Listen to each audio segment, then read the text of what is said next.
E a gente conversa agora com um professor, o ex-coordenador de política fiscal do Ministério da Fazenda, professor Geraldo Biasotto Júnior. Bem, o presidente eleito, Luiz Inácio Lula da Silva, fez a seguinte declaração, abre aspas, obviamente que o Ministério da Fazenda tem autonomia, mas quem ganhou as eleições fui eu e eu quero ter inserção nas decisões políticas e econômicas desse país. Fecha aspas. Professor, como é que o senhor avalia essa frase do presidente eleito Luiz Inácio Lula da presença aqui no CNN sábado de hoje? Olha, bom, primeiro boa tarde para vocês, Leandro e Tainá. Bom, pelo menos é uma luz no fim do túnel, né? Porque já estou cansado dessa história de que a economia é uma coisa absolutamente isolada do restante do mundo, né?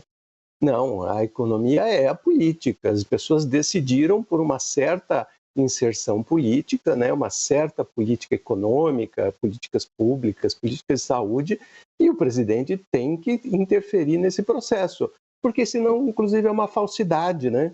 Não adianta que aí as decisões econômicas, elas são políticas. Decidir se vai aumentar o imposto de renda ou não é uma decisão política, evidentemente. Tudo bem, Geraldo? Aqui quem fala é a Tainá Falcão. Vou te fazer uma pergunta agora direcionada sobre a PEC em discussão no Congresso, que pode abrir espaço para um Bolsa Família de R$600, sacramentar uma das principais promessas de campanha do presidente eleito. A gente viu agora há pouco o nosso analista o Caio falando que tem gordura para cortar, que deve ficar bem menor, assim, bem menor não, né? Mas um pouco menor do valor que foi apresentado inicialmente pelo PT. O PT se diz aberto a conversar, diminuir valor e diminuir tempo de vigência do fura-teto.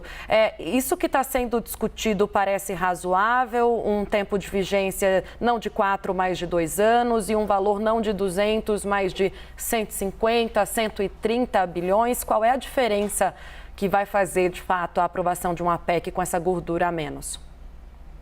Bom, eu acho que a PEC de fato será aprovada e será aprovada com um valor menor, alguma coisa entre 80 e 100 bilhões, e será aprovada com um prazo menor. E isso tudo é bom para o país. É verdade que a gente está numa grande armadilha, né? A ideia da PEC e do teto era uma ideia errada na sua concepção e depois se mostrou absolutamente inexequível e depois se mostrou quase que uma lesão ao país. E aí, infelizmente, o mercado financeiro bancou a PEC do teto, num momento até que a situação política era tão difícil que tinha até algum sentido, mas você permanecer com uma coisa que ela trava toda a política econômica durante 5, 6, 7 anos é uma coisa absurda. Então, a minha única tristeza é que a gente está discutindo só os valores e não o conceito. A gente deveria discutir o conceito de política fiscal, porque não vai importar muito se o déficit primário for 1,3 ou 1,7. O que importa é a solidez da condução da política fiscal e da política econômica. E essa discussão está longe. Eu acho que é importante aprovar a PEC da transição, é importante a gente não ficar numa situação totalmente maluca de estar numa espécie de buraco negro, mas era muito mais importante a gente discutir o futuro, discutir que regra fiscal, afinal, a gente vai ter. Eu não sou um delirante contra o déficit, evidentemente, acho que o Estado tem um papel crucial no desenvolvimento, mas eu acho que tem que ter regra. Alguma regra, por exemplo, no controle da dívida, e a gente, na verdade, até o país tem ótimas regras, a lei de responsabilidade fiscal é plenamente suficiente, a regra de ouro que está na Constituição é excelente, a gente não tem o controle de dívida que poderia ter, mas a gente tem tudo isso, o problema é que nada está sendo utilizado. E, infelizmente, a PEC vai ser aprovada ou não, embora seja importante para o país, se o orçamento secreto for validado ou não. Né? Porque, na verdade, tem muitos interesses em torno disso.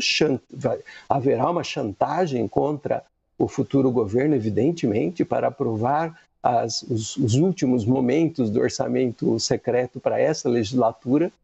E a tristeza é essa, a gente vai estar vivendo em torno de uma quimera, não de uma coisa efetiva que o país precisa. Leandro, deixa eu só complementar a minha pergunta, já que você falou sobre a necessidade de se discutir, Geraldo, uma substituição para o teto, né?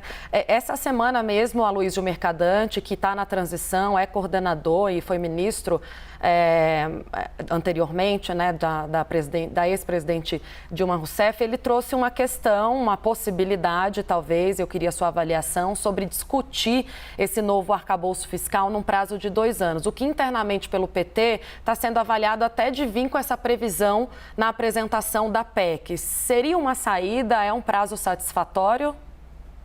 Acho fundamental.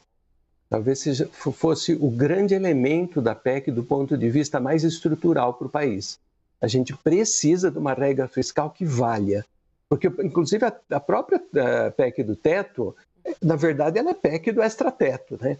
Porque todo dia eu tenho um estouro, todo ano vai discutir quanto que vai ser a mais. Então, não tem regra. Uma regra que é burlada todo ano não existe. Essa PEC da transição, ela devia enterrar a ideia de teto de gasto imediatamente. Inclusive porque, na verdade, o teto de gasto é a política macroeconômica mais insana que pode existir. Vejam, o país começa a crescer, cresce um pouco a receita, mas a receita fica esterilizada porque o gasto do governo não pode crescer. Então a gente aborta o crescimento a cada momento. Isso não existe, né? Só um país como o Brasil mesmo para inventar e ficar com 7 anos com uma política como essa. Agora, professor, o senhor falou sobre solidez política fiscal. Eu lembrei aqui do momento da pandemia, no governo agora Bolsonaro, que eles ultrapassaram o teto e justificaram que no momento da situação econômica do país, a população tinha que receber recurso, o governo tinha que fazer isso, senão a economia poderia quebrar. E agora, no próximo governo, no governo do presidente eleito Lula, é fundamental também, o PT, a bancada, o próprio presidente fala que é fundamental atender essas pessoas do Bolsa Família, né? O próximo Bolsa Família, Auxílio Brasil, que vai mudar de nome. Ou seja, essas pessoas não podem ficar desamparadas. Qual seria a solução, professor, de uma forma urgente agora? Seria cortar gastos? Esse seria o melhor caminho agora, já que não houve uma sinalização ou não há até então uma estratégia ou mudança para tentar respeitar a questão fiscal do país?